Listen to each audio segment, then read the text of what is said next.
Welcome to How to Graph a Scatter Plot, Histogram, or Box Plot from your data. We begin by clicking on the Explore Data button at the top of the main menu. I have already preloaded some data. In List 1, I have the values 1 through 6 and the number 12. In List 2, I've provided some frequencies for those data points.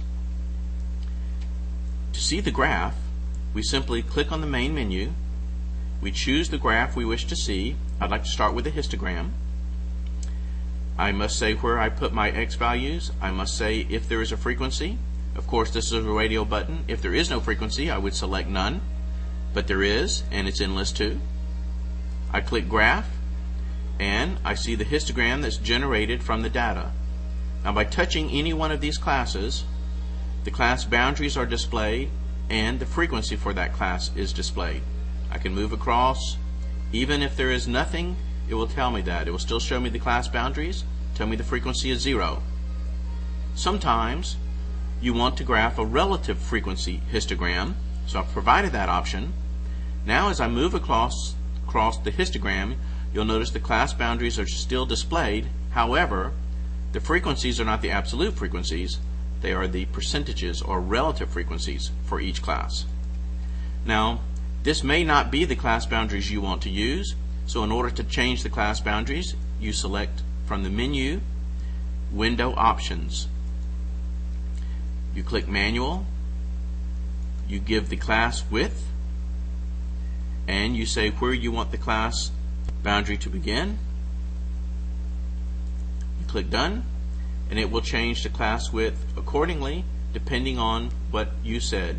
I said to start at 0.5 and to go across every 1.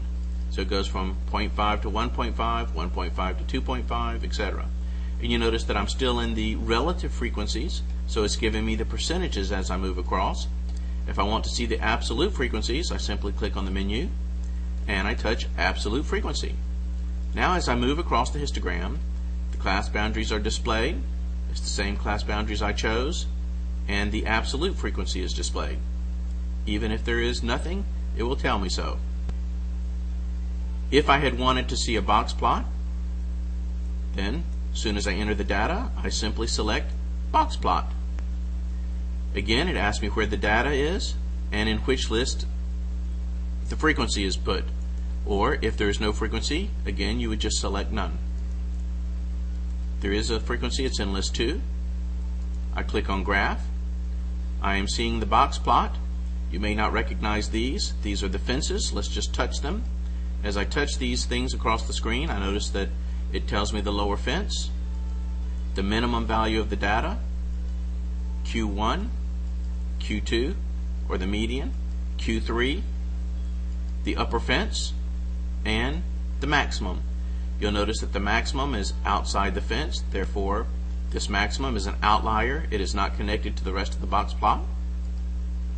If you don't want to see the fences, you can go to the menu and select Hide Fences. Now this may be the view you're most familiar with. There are no fences shown. I simply put the fences for your benefit. To graph a scatter plot is similar. You simply choose Scatter Plot. To see the graph of the scatter plot, you click Graph. Here's the graph of the data, the scatter plot.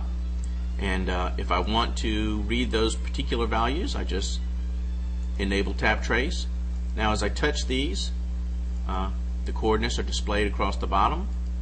Of course, for this particular example, these may not have any actual significance.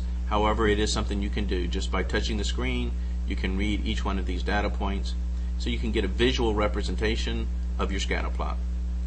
And this ends the session on how to graph a scatter plot, histogram, or box plot from your data.